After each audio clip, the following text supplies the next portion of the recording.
하나님 말씀 봉독합니다. 요한복음 20장 19절에서 23절을 교독합니다. 이날 곧 안식 후 첫날 저녁 때 제자들이 유대인들을 두려워하여 모인 곳의 문을 닫았더니 예수께서 오사 가운데 서서 이르시되 너에게 평강이 있을지어다. 이 말씀을 하시고 손과 옆구리를 보이시니 제자들이 주를 보고 기뻐하더라. 예수께서 또 이르시되 너에게 평강이 있을지어다. 아버지께서 나를 보내신 것 같이 나도 너희를 보내노라. 이 말씀을 하시고 그들을 향하사 숨을 내쉬며 이르시되 성령을 받으라. 너희가 누구의 죄든지 사하면 사하여질 것이요 누구의 죄든지 그대로 두면 그대로 있으리라 하시니라. 아멘. 따라합시다. 두려움이 큰 기쁨으로. 우리나라는 1950년 6월 25일 전쟁을 겪게 됩니다. 전쟁이 발발하고 6년 뒤에 우리나라에 라디오 방송국이 생기게 됩니다.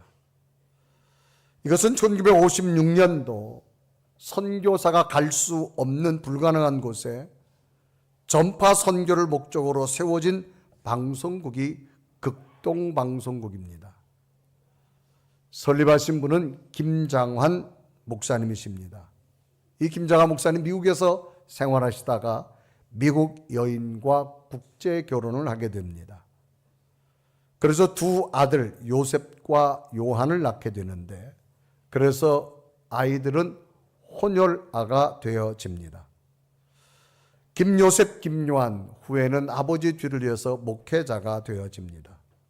특히 김요셉 목사님은 삶으로 가르치는 것만이 남는다라고 하는 저서에서 자기 어린 시절의 이야기를 이렇게 소개합니다. 어린 시절 나의 소원은 검은 머리에 황색 피부가 되는 것이었을 만큼 자신이 혼혈아라는 이유로 친구들로부터 많은 놀림을 받았다라고 이야기합니다. 나는 수원에서 태어나서 초등학교 3학년 때까지는 한국 학교를 다녔습니다.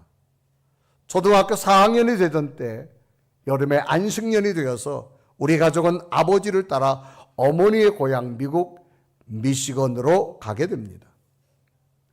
한국이란 낯선 나라에서 외롭게 사신 미국인 어머니는 아들인 두 소녀를 혼혈아라는 꼬리표를 달고 한글 학교를 다녔던 자신과 동생을 데리고 미국이라는 곳을 가는 것은 참으로 큰 선물이었습니다 라고 말하면서 결국 두 아들을 미국에 있는 교회 선교관이 있는 곳에 초등학교로 전학을 시키게 됩니다. 미국 학교에서 첫 등교하는 날 학교 정문이 가까워자 나는 가슴이 콩닥콩닥 뛰기 시작했습니다. 학교 가면 나를 놀릴까? 나를 조롱할까? 나를 좋아할까? 두려운 마음이 생겼습니다. 자신의 생김새는 미국 애들과 비슷하긴 하지만 아마도 나를 굉장히 놀리겠지?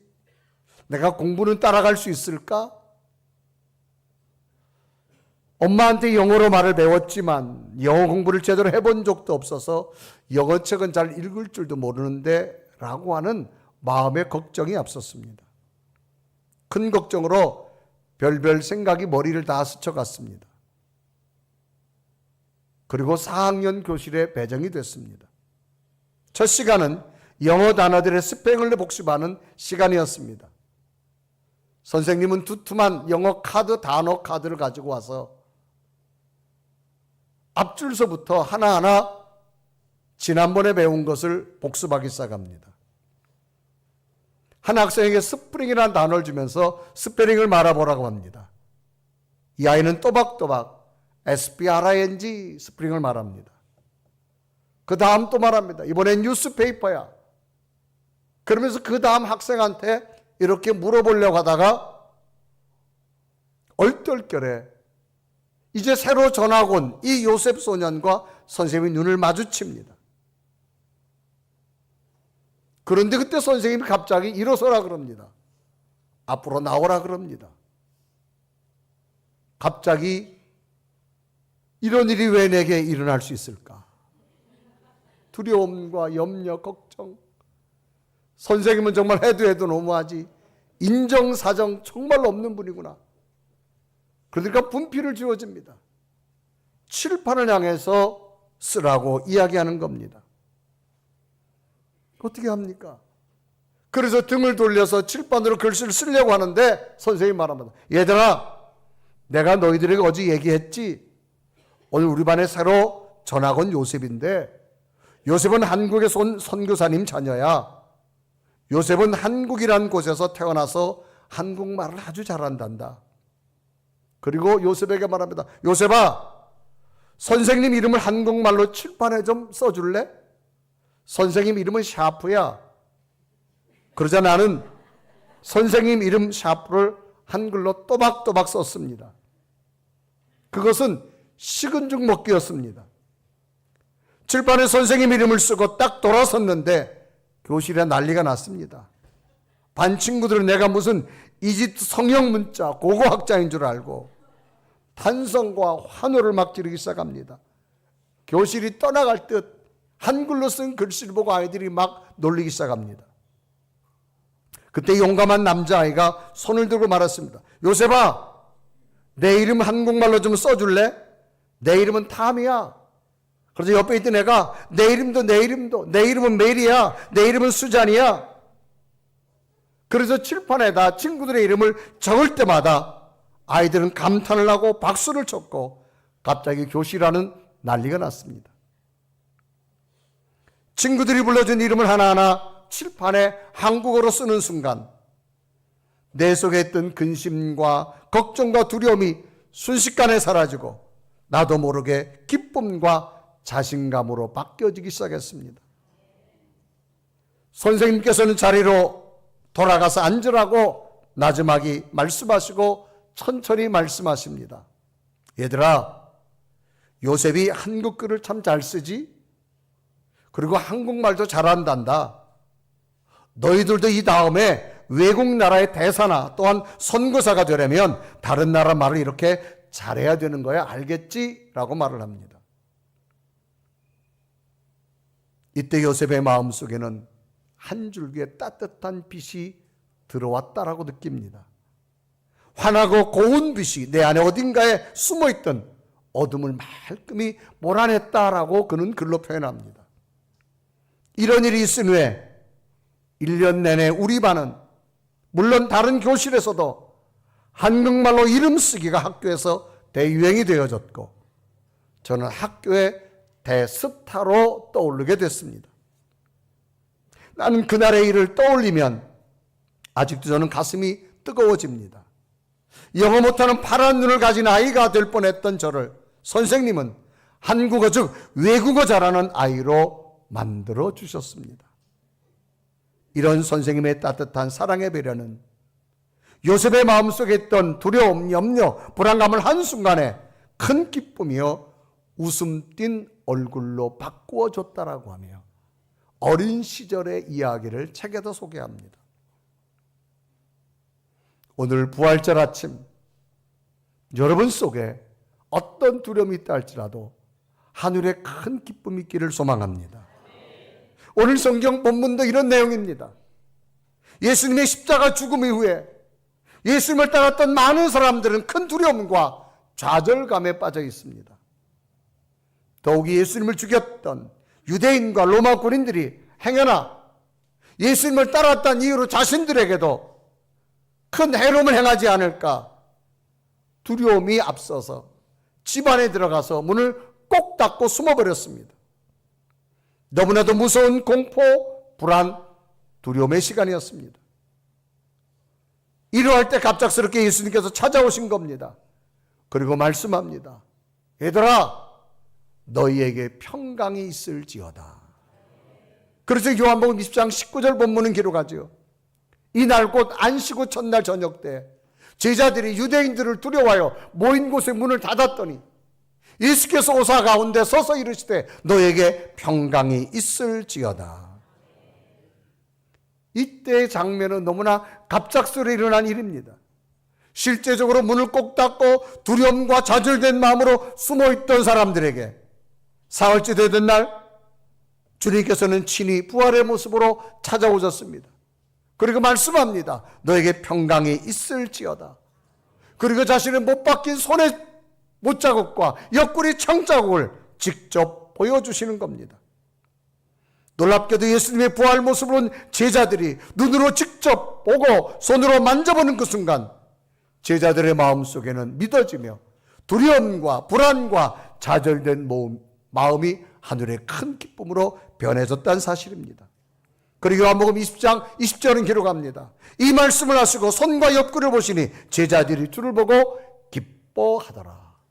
큰 두려움에 있던 제자들이 예수님의 부활의 모습을 보는 순간 큰 기쁨이 그들에게 찾아왔다고 성경은 기록합니다.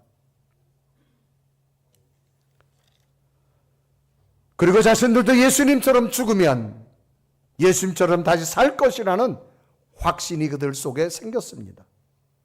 결국 죽음이 두렵지 않는 믿음이 그들에게 생기기 시작한 겁니다. 올 부활절 예배에 참여한 여러분, 올 여러분 속에 어떤 마음으로 왔다 할지라도 부활의 주님이 여러분 속에 다시 오셔서 하늘에 큰 기쁨이 있기를 주님의 이름으로 축복합니다.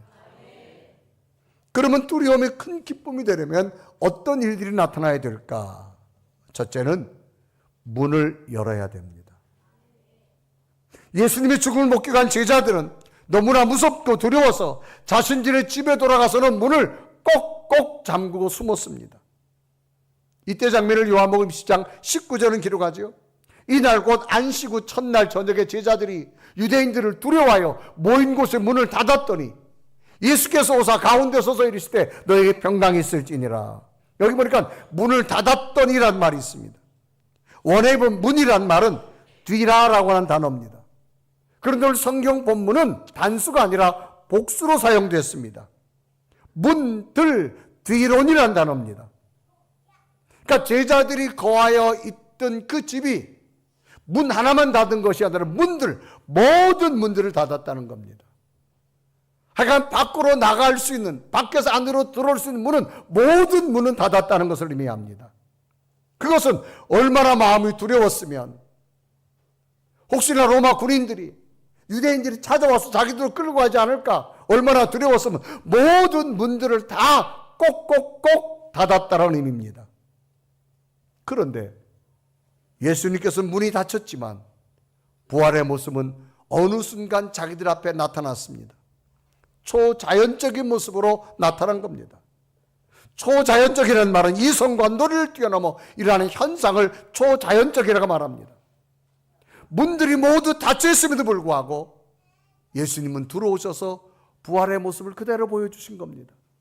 그리고 손에 못자국도 옆구리 창자국도 직접 보여주신 겁니다. 그리고 두려워하는 제자들에게 말합니다. 너에게 평강이 있을지어다. 두려움으로 가득했던 제자들 얼마나 무서웠을까요?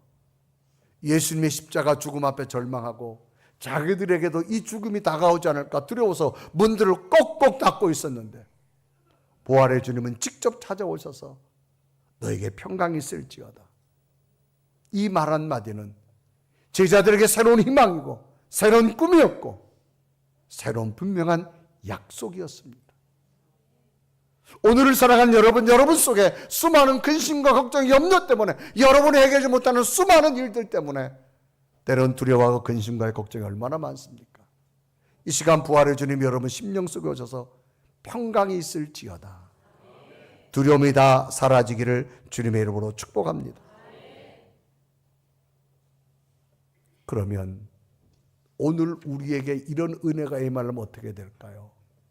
오늘 성경에 보면 문들을 다 닫았다 그랬습니다. 눈에 보이는 외형적인 문은 다 닫았습니다. 그런데 예수님께서 갑자기 초자연적으로 지금 제자들에게 나타났습니다. 과연 이 부활의 주님을 믿어야 될지 말아야 될지 놀랍게도 주님의 손의 못자국과 옆구리 창자국을 보는 순간 믿어지기 시작합니다. 마음문이 열린 겁니다. 그러자 부활의 주님은 초자연적인 모습으로 저들 속에 찾아가셔서 제자들 속에 있는 두려움이 다 사라지고 하늘의 기쁨이 되었다고 성경은 기록합니다. 그래 주님께서 말합니다. 세상이 주는 기쁨과 내가 주는 기쁨은 다르다고 분명히 말합니다. 요한복음 15장 11절에 이르고 하죠. 내가 이것을 너에게 내 이름은 내 기쁨이 너희 안에 있어 너희 기쁨을 충만하게 하려 함이라. 예수님이 내 안에 들어올 때 세상에 얻을 수 없는 참된 기쁨이 우리에게 주어진다는 겁니다. 세상에 수많은 근심과 염려가 있다 할지라도 오늘도 마음의 문을 한번 활짝 열어보십시오. 부활의 주님이 여러분 속에 임하신다면 두려움이 사라지고 하늘의 기쁨이 임할 줄로 믿습니다. 두 번째는 성령을 받으라라고 말합니다. 예수님께서는 두려워 있는 제자들에게 찾아오셨습니다. 그리고 숨을 내쉬며 말씀합니다. 성령을 받아라. 그리고 요한복음 20장 22절에 말합니다. 이 말씀을 하시고 그들 향해 숨을 내쉬며 이르시되 성령을 받으라라고 말합니다. 여기 보면 숨을 내쉬며라는 말이 있습니다. 원어에 보면 에네피세셀이라는 헬라어 단어인데요. 입김을 내뿜다 그런 단어를 가지고 있고요. 숨 쉬어 넣다 그런 의미를 가지고 있습니다.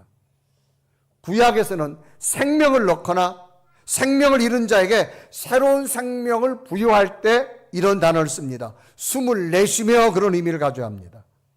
오늘 성경 본문에 말하며 숨을 내쉬며라고 하는 의미는 영적인 생명의 능력을 공급해 준다, 부여해 준다 그런 말입니다.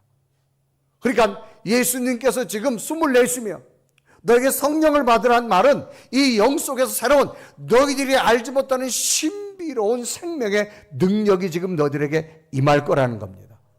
그래서 너희들이 지금 받아야 됨을 성경은 말합니다. 그래서 주님께서 생명을 주면서 성령을 받아라 그런 말을 하는데 이 성령이란 말은 한글 성경에는 성령 또 우리는 보혜사 그런 단어로 써 있습니다. 이 보혜사라는 단어는 헬라어 원문에 보면 파라클레토스라는 단어입니다. 이건 단어가 한 단어가 아니고 두 단어가 합성된 거예요.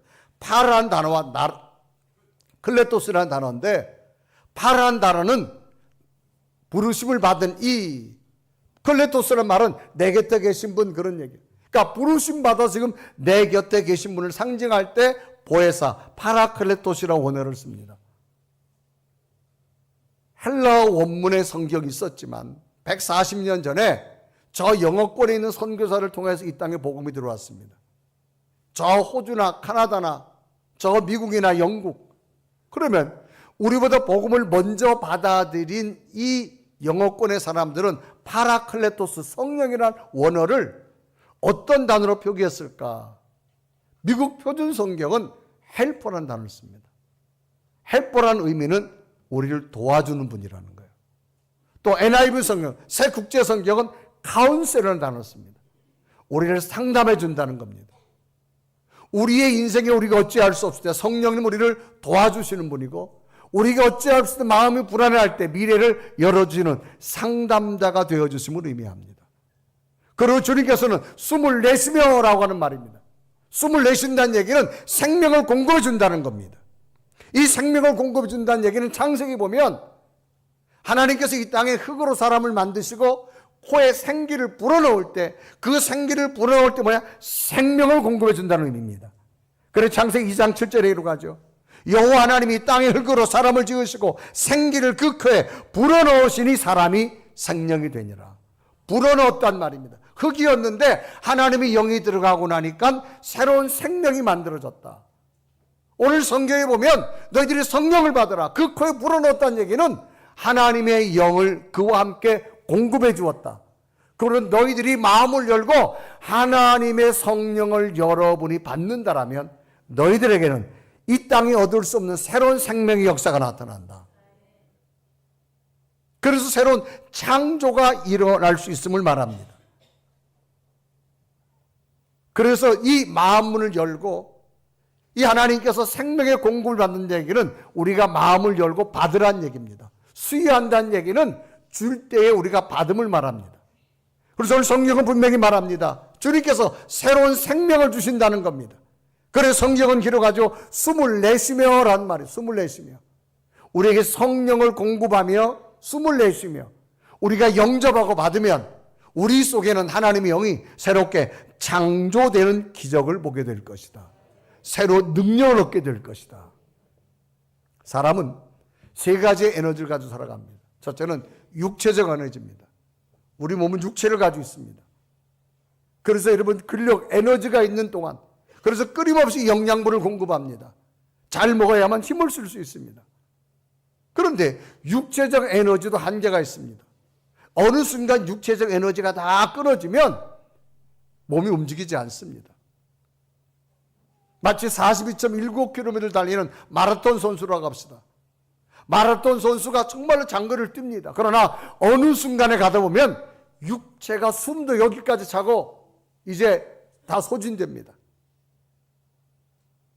발 하나 뛸 수 없을 만큼 완전히 육체 에너지가 소진됩니다. 그럴 때 마라톤 선수가 뛰어갈 수 있는 에너지가 뭘까요? 그 다음에 있는 게 정신적 에너지입니다. 그래도 내가 마라톤 선수인데 일어나야지. 그래서 다시 정신적 에너지가 살아나면 육체가 좀 움직이기 시작합니다. 그런데 정신적 에너지도 육체 안에 있기 때문에 한계가 있어요. 이제는 정신적 에너지도 버티다 보면 육체 에너지도 소진되고 정신적 에너지도 소진돼서 정말로 이제는 포기하고 싶을 때입니다. 그럴 때 어떤 에너지가 필요할까요? 놀랍게도 갑자기 우리 가슴 속에 이런 소리가 들려옵니다. 사랑하는 아무개야, 내가 너와 함께함이라. 내가 너를 도와주리라. 놀랍게도 이 에너지가 확 들어옵니다. 분명히 정신적 에너지도 다 고갈됐어요. 육체적 에너지도 다 고갈됐어요. 그런데 영적 에너지가 들어오잖아요. 다 지금 육체가 힘을 얻게 되고요. 정신이 힘을 얻게 되고요. 또 달려갈 수 있는 능력이 생길 줄로 믿습니다. 이게 뭐냐? 성령이라는 거예요. 그래서 숨을 내쉬며 우리에게 성령을 부어주겠다는 거예요. 우리가 마음을 열고 우리가 영접하면 이런 새로운 에너지를 공급해 주신다는 겁니다. 그래 두려워 떠는 제자들에게 성령을 받으라 그렇게 말합니다. 대표적인 사람이 사울이라는 사람입니다. 정통 유대인, 예수 믿는 사람을 잡아다 옥에 가두는 자. 그가 부활의 주님을 만납니다. 그가 부활의 주님을 만나고 나서 자기가 그동안 공부했던 거, 배웠던 거, 가지고 있는 모든 걸 배설물로 여긴다고 말합니다. 그리고 그가 살 수 있는 에너지를 분명히 말합니다. 나는 가난한 곳에서 보았고 부유한 곳에서 보았는데 그게 중요하지 않더라. 오늘 내가 살 수 있는 능력은 딱 하나다. 내게 능력 주시는 자 안에서 모든 걸 할 수 있느니라. 그래 빌보서 4장 11절과 13절 이렇게 고백하죠. 다 같이 읽어볼까요? 시작. 나는 비천에 처할 줄도 알고 풍부에 처할 줄도 알아. 모든 일 곧 배부름과 배고픔과 풍부와 궁핍에 처할 줄은 일체의 비결을 배웠느라. 내게 능력 주시는 자 안에서 내가 모든 걸 할 수 있느니라. 아멘. 이 영적 에너지가 여러분 속에 있기를 바랍니다.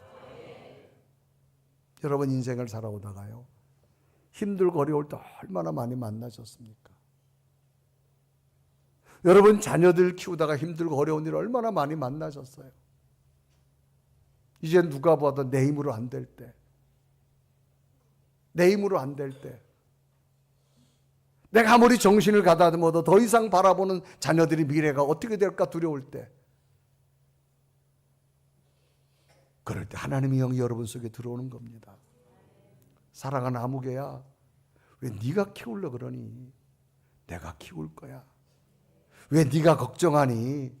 내가 그 길 열 거야. 그 음성이 들어올 때 새로운 에너지가 공급될 줄로 믿습니다. 사랑하는 아무개야, 네가 왜 자꾸 그 길 가? 네가 자꾸 문제 풀어가려고 하지 마. 내가 풀어줄 거야. 신앙은 하나입니다. 하나님이 하시면 쉽습니다. 하나님은 하나님의 방법이 있습니다. 그것은 성령이 임할 때만 믿어집니다. 그래서 주님께서 말합니다. 숨을 내쉬며 성령을 받으라고 말합니다. 놀랍게도 저들 속에 하나님이 영이 임하고 나니까 걱정이 사라지고 근심이 사라지고 새로운 희망의 꿈을 꾸게 된 줄로 믿습니다. 오늘 부활의 아침, 이 땅을 살아가면서 어떤 근심과 염려를 가지고 있습니까? 오늘 여러분 속에 부활의 주님 찾아오셔서 성령을 여러분은 주실 때 가슴을 열고 영접하십시오. 새로운 영적인 역사가 일어나게 될 줄로 믿습니다. 요즘은 한국에도 보면 다양하게 특화된 학교들이 참 많이 있습니다. 예전에는 이런 특화된 학교들이 별로 없어서 다 유럽 쪽에 가서 뭐 미술을 공부하거나 음악을 공부하려면 다 특화된 학교를 찾아서 유럽 쪽으로 가게 됩니다. 유럽의 한 음악학교의 천재적인 피아노 소년에 관한 이야기입니다.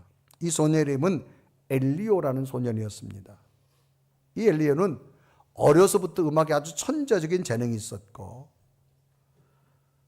선생님은 이 아이에 대해서 너는 앞으로 정말로 위대한 쇼팽과 같은 음악가가 될 거야 라고 하는 그런 천재적인 재질을 가지고 있었습니다.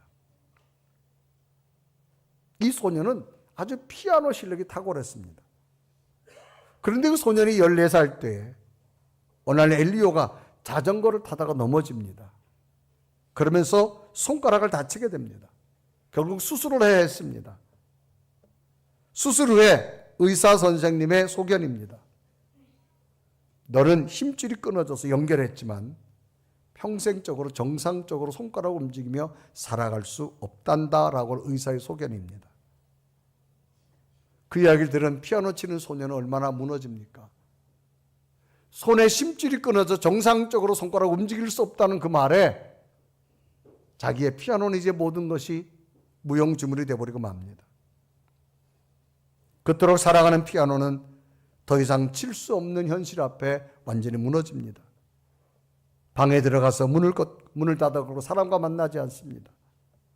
그런데 어느 날 어머니가 조용히 엘리오에게 나와서 말합니다. 엘리오야, 내 손가락은 다쳤지만 하나님이 너에게 주신 음악의 재질은 아직 살아있어. 그러니 실망하지 말고 너만의 방식으로 한번 연주해보면 어떻겠니라고 말합니다. 이 말에 엘리오는 다시 용기를 내서 피아노 앞에 앉았습니다. 처음에는 무척 힘들었습니다.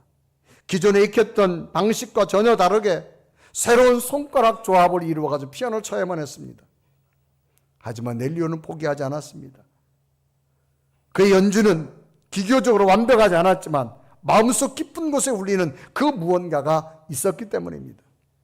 훗날 음악 평론가가 이 엘리오의 피아노의 연주에 대해서 이런 평가를 합니다. 엘리오의 연주는 상처난 손끝에서 시작됐지만 들을 때마다 그 상처 속에서 진짜 생명이 느껴집니다 라고 하는 평가였습니다. 깊은 상처와 두려움 속에서 새로운 생명의 소리가 만들어졌다라고 하는 거지요. 깊은 상처와 두려움을 통해서 오히려 더 깊고 더 진한 생명이 만들어지는 은혜의 멜로디가 만들어졌다는 사실입니다. 오늘도 예배하는 여러분, 우리 속에 다 상처도 있고 아픔도 있고 슬픔도 있잖아요. 이거 가지고 살아갈 수 없어요. 내가 없앨 수도 없어요. 그러나 부활의 주님이 내 속에 임한다면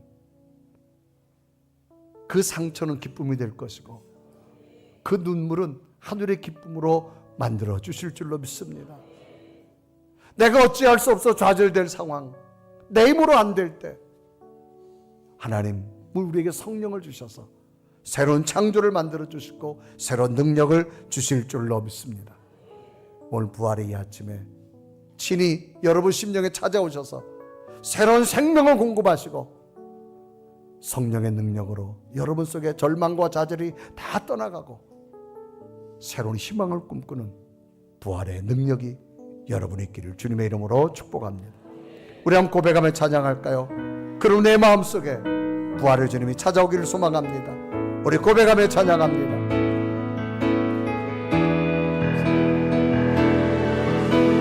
주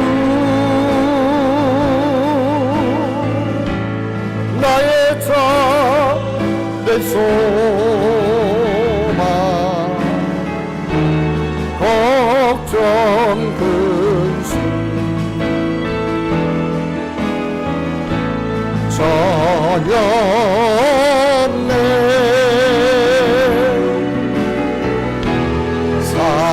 사랑의 주 내 갈 길 인도하 내 모든 삶의 기쁨 내 모든 삶의 기쁨 늘 충만하네. 우리 한 베란다같이 두 눈을 감으시고 이 부활의 아침, 절망과 좌절, 문을 꼭꼭 닫아 걸었던 제자들에게 초자연적으로 찾아오셔서 내게 평강이 있을지어다 말씀하신 부활의 주님, 오늘 우리가 마음의 문을 닫았다면 마음의 문을 열게 하시고 부활의 주님이 찾아오셔서 우리 속의 두려움, 좌절, 걱정, 염려 다 떨쳐버리게 하시고 하나님의 희망과 꿈이 되기를 바랍니다. 오히려 상처와 고통이 하나님의 인도함에 새로운 기적을 볼 수 있는 은혜가 되기를 원합니다. 주님, 오늘 우리 속에 찾아오셔서 이 부활의 승리가 내게도 시작되게 하여 주옵소서. 두려움이 다 사라지게 하시고 염려가 다 사라지게 하시고 눈물이 다 사라져서 생명의 역사가 만들어지는 이 창조의 부활이 우리 속에 임하는 이 부활절이 되게 하여 주옵소서. 오늘도 아픔을 내어놓습니다. 눈물을 내어놓습니다. 상처난 것, 내 힘으로 어찌할 수 없는 것, 인간의 한계적인 문제 하나님 도우셔서 부활의 역사가 새로운 창조의 모습으로 만들어지는 오늘 부활의 고백이 내 입술을 통해 나타나서 평화가 찾아오게 하시고 기쁨이 찾아오게 하시고 하나님 앞에 꿈꾸는 믿음이 되기 원합니다. 주님이 부활을 초청합니다. 이 부활을 믿습니다. 새로운 역사가 나를 통하여서 만들어지게 하여 주옵소서. 우리 간절히 고백하며 기도드립니다. 살아계신 주님, 이 시간도 주 앞에 기도합니다. 간구합니다. 부활의 역사를 보기 원합니다. 부활의 감격을 보기 원합니다. 부활의 능력을 보기 원하오. 오 살아계신 주님, 오 성령의 주님, 하나님만이 나를 세우시고 하나님만이 나를 인도하시고 하나님의 사람으로 세워주고 나오니 주여 내게 당신의 권세와 능력과 성령의 주님 하나님의 약속으로 나타나고 나오니 오 살아계신 주님, 오 성령의 인도